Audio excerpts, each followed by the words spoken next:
In this guide video, I'll be showing you the procedure to freeze Snapchat location. In order to freeze Snapchat location, the procedure is very simple. What you need to do is right on this section, you want to open up your Snapchat application, log into your account. As logged in, you simply want to go to the map section from the bottom left hand side corner of your screen. Then here, what you need to do is click the gear icon in the top right hand side corner and click on allow for a time. Next, you will then be able to see your section.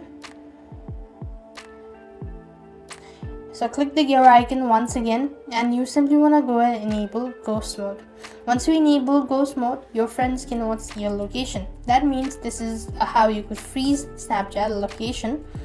So I hope the video was helpful. Make sure to like, share and subscribe. Thank you for watching. See you in the next video.